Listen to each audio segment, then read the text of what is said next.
Bonjour à tous et bienvenue aux 5 infos du Real Madrid. Le Real Madrid est champion de Liga, une saison assez exceptionnelle qu'on vit en tant que supporter du Real Madrid avec une possible qualification en finale de Ligue des Champions qui, on le saura bientôt cette semaine. Aussi, voilà, avec l'arrivée prochainement normalement de Kylian Mbappé, de Endrick, donc on va dire le futur du Real Madrid est radieux. Forcément, quand on pense au Real Madrid, on pense aussi à cette jeunesse, ces joueurs qui sont devenus des cadres au Real Madrid. Vraiment, les dirigeants ont bien opéré cette opération, on va dire, entre l'ancienne génération et la nouvelle génération. On pense forcément à Vinicius, à Rodrigo, Bellingham, Valverde, Camavinga, Tchouaméni, Güler, etc. Donc, c'est à peine des joueurs de 20, 21, 22 ans qui deviennent vraiment des cadres indéboulonnables au Real Madrid. Mais là, dans cette vidéo, on va revenir sur ceux qui sont en fin de contrat. Donc, il y a plusieurs joueurs en fin de contrat. On va un peu parler d'eux plus ou moins longuement en fonction des profils. Donc,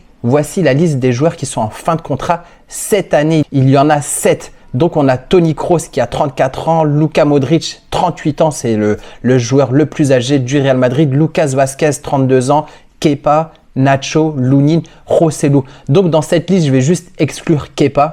Kepa qui est prêté par Chelsea et qui a aussi une option d'achat que le Real Madrid peut débloquer. Mais on sait que Kepa ne va pas être gardé par le Real Madrid. Il n'a pas donné satisfaction étant donné que Lunin a vraiment fait une grosse saison. Donc, dans cette liste-là, le Real Madrid a ciblé 3 priorités. D'ailleurs, juste avant de commencer cette vidéo, n'hésitez pas à me dire, selon vous, quelle est la priorité que le Real Madrid devrait faire, c'est-à-dire par liste. Est-ce que vous pensez que ça devrait être Toni Kroos, Modric, voilà, vous me dites par ordre, ou est-ce qu'il y a des joueurs qu'il ne faudrait pas garder et laisser partir, c'est-à-dire ne pas prolonger après leur contrat. Donc, comme je vous le disais, le Real Madrid a ciblé 3 priorités, c'est Vazquez, Lunin et Toni Kroos. Donc, on sait que Vazquez, c'est quand même un des joueurs un peu importants, joueur formé au Real Madrid, qui a ce caractère de Madrid, à qui on peut faire confiance. C'est-à-dire, voilà, quand il fallait tirer les pénaltys, il était présent.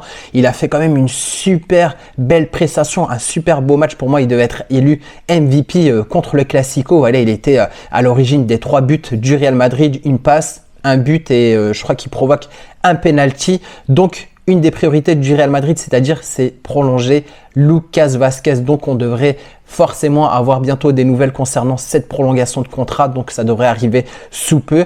Ensuite, il y a Toni Kroos. Toni Kroos, j'ai déjà fait une vidéo dessus. Donc, voilà, les dirigeants et l'international allemand se sont déjà entendus pour prolonger d'1 an. Donc, on sait, après 30 ans, voilà, la politique du Real Madrid, c'est de faire des prolongations de 1 an, comme ça a été le cas avec Luka Modric l'année précédente. Donc, Toni Kroos devrait prolonger d'ici peu avec le Real Madrid. En plus, lui qui a repris, on va dire, la sélection allemande.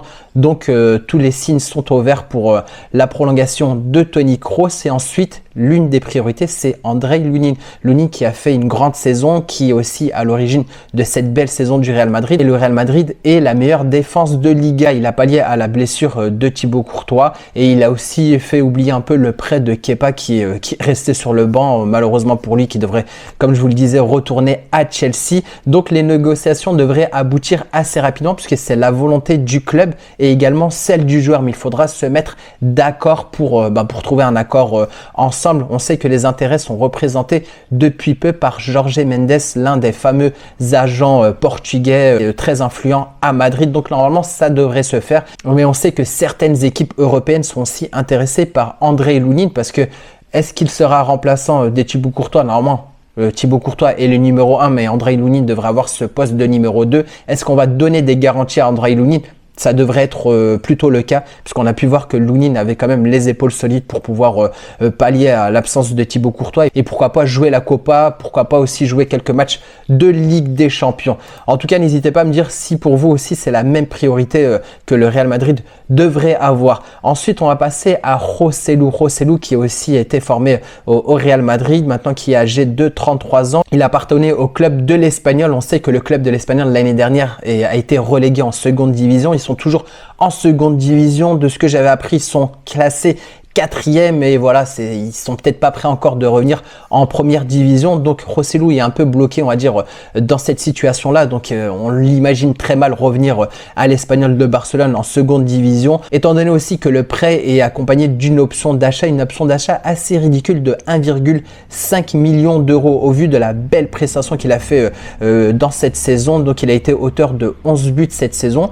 C'est assez bien, enfin c'est très bien pour un joueur qui a joué très peu de minutes comme Joselu. En plus, on n'a pas de profil attaquant de ce type-là, c'est-à-dire un joueur assez grand qui peut fixer la défense et on peut jouer un peu grâce à sa hauteur. Voilà, il est très grand, très fort de la tête. Et on apprend aussi selon Relevo que Manchester United a aussi eu des négociations avec l'agent de Joselu. Mais normalement, la priorité de Joselu, ça serait de rester avec le Real Madrid. En plus, je le comprends. Enfin, aller à Manchester United où voilà, t'as pas forcément de garantie, peut-être des garanties de jouer un peu plus, mais je trouve que le club est très mal géré. Donc au Real Madrid, vaut mieux, en plus il a 33 ans, vaut mieux avoir cette doublure au Real Madrid et avoir aussi des garanties de remporter plusieurs titres. Ensuite, on va maintenant parler de Luka Modric. J'ai trouvé cette belle image, voilà, une nouvelle fresque murale à l'effigie de Luka Modric à Zagreb. Donc on sait que Zagreb tape des mains et des pieds pour pouvoir le faire revenir, la légende qui a été formée au Dynamo Zagreb. Donc si on revient un peu dans le passé, Luka Modric, il est arrivé à l'âge de 27 ans au Real Madrid. Il a déjà remporté 25 titres avec le club.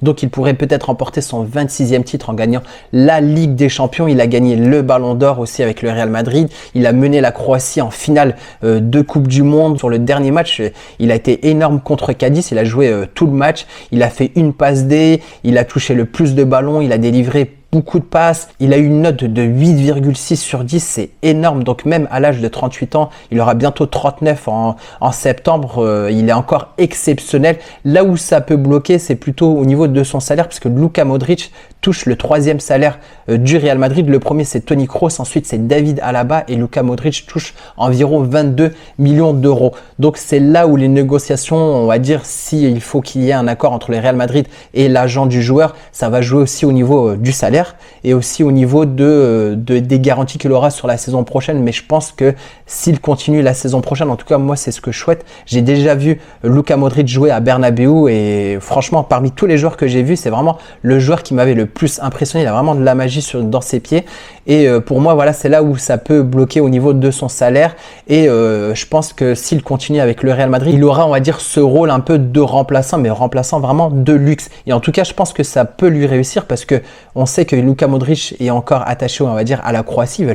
Il veut encore faire de belles choses. Je pense qu'il peut peut-être aussi aller en Coupe du Monde aux États-Unis en 2026. Donc avoir ce rôle au Real Madrid en gagnant des titres et en étant aussi préservé par le peu de temps de jeu pour pouvoir aussi être en forme avec la Croatie. Pour moi, c'est un grand oui pour la prolongation de Luka Modric. Maintenant, on va parler de Nacho. Nacho, il y a plusieurs rumeurs sur lui. Il est en fin de contrat cette année, mais ça ne devrait pas forcément le faire entre les Real Madrid et Nacho. Donc, on irait plus pour une fin de contrat pour Nacho. Nacho a été habitué à jouer, on va dire, quelques matchs le temps d'une saison. Donc, c'était un peu le joueur assez professionnel qui avait de l'engagement. Quand il rentrait, on pouvait lui faire confiance au moment où il était appelé à jouer sur le terrain. Là, ça a été un peu plus compliqué pour lui. Je l'ai trouvé assez irrégulier. Je pense que c'était le fait d'avoir fait une saison assez complète. Il a eu quelques pépins physiques. Donc voilà, en tout cas, moi, pour ma part, je pense que voilà, faudra lâcher Nacho. Il a fait quand même du bon boulot et il donnera le meilleur à un autre club.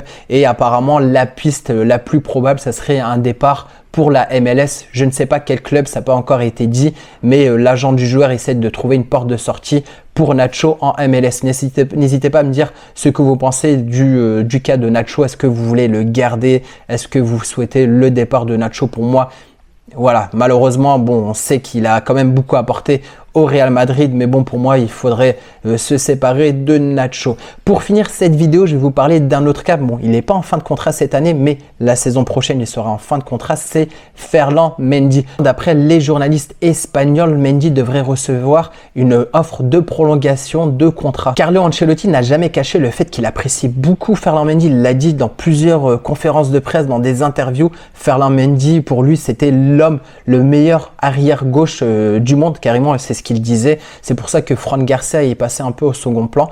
Mais Ferland Mendy, on sait qu'il a eu pas mal de pépins physiques, mais moi, vraiment, pour ma part, je pense qu'il est l'un des meilleurs à ce poste-là, mais que c'était à cause de ses pépins physiques qu'il n'était pas forcément, on va dire, apte et qu'on pensait aussi à le faire partir. Il a quand même encore une grande valeur au niveau des transferts et ça pouvait aussi apporter de l'argent au Real Madrid. Donc cette saison, il a été quand même époustouflant. Vraiment, moi, il m'a rarement déçu sur ce côté gauche. Et voilà, je l'ai vu même en Ligue des Champions. Et pour moi, ouais, c'est vraiment l'un des meilleurs à ce poste-là. Il était assez irrégulier les saisons précédentes, mais moi, je dis, c'est lié à ses blessures. Il n'était pas au top. C'est comme là, on peut voir avec le retour de Militao. Bon, Militao, c'est quand même une autre blessure qu'il a eue, mais il manquait un peu de rythme et on va dire de confiance. Il avait une saison un peu assez irrégulière, mais là cette saison il est vraiment au top du top. C'est pour ça que les dirigeants souhaitent le prolonger, au point même que les dirigeants se demandent s'il faut recruter Alphonso Davies ou non. Donc j'imagine que si Ferland Mendy est prolongé, surtout que là les négociations entre Alphonso Davies et le Real Madrid sont un peu au point mort. Il était assez proche de signer avec le Real Madrid, en tout cas c'est l'envie d'Alphonso Davies de venir au Real Madrid. On sait que c'était assez compliqué de se mettre d'accord entre le Real Madrid et le Bayern de Munich, parce que le Bayern de Munich demandait une somme assez haute quand même par rapport au fait que Alphonso Davies, il me semble qu'il a juste 1 an de contrat. Il voulait aussi pas le laisser partir libre la saison prochaine. Alphonso Davies a aussi plusieurs fois refusé des offres de prolongation avec le Bayern. Donc là, on va dire toutes les cartes sont remises en jeu. On ne sait pas si le Real Madrid va recruter Alphonso Davies. D'un côté, Mendy apporte plusieurs garanties. Il a la confiance de Carlo Ancelotti. Les dirigeants aussi, maintenant, on va dire, ont un peu retourné leur veste, souhaitent le prolonger. N'hésitez pas à me dire en commentaire ce que vous pensez du cas de Ferland Mendy. Pour ma part, moi, je souhaite le recruter. C'est vraiment un joueur que j'apprécie beaucoup. D'ailleurs, en plus, il est originaire un peu de ma région. Donc, en tout cas, Ferland Mendy, pour moi, c'est un grand oui pour qu'il prolonge. Et je souhaite aussi son retour en équipe de France, puisque vraiment, il fait du bien au Real Madrid et je pense qu'il peut faire du bien avec cette équipe de France sur le prochain Euro. N'hésitez pas à me dire, pour vous, quelles sont les priorités, quels sont les joueurs qu'il faut garder parmi la liste des 7 joueurs. La Ligue des Champions arrive bientôt, donc il y aura forcément une vidéo sur le retour Real Madrid-Bayern. Je ne sais pas si je parlerai aussi, je pense que je parlerai aussi du PSG Dortmund. Peut-être pas une vidéo consacrée que sur ça, mais j'apporterai quelques éléments sur les prochains matchs de Ligue des Champions. En tout cas, merci à tous ceux qui like, à tous ceux qui se sont abonnés. D'ailleurs, la dernière vidéo, j'ai eu pas mal de nouveaux abonnés. Je vous remercie et on se dit à bientôt pour une prochaine vidéo. Sur ce, je vous dis à bientôt. Ciao!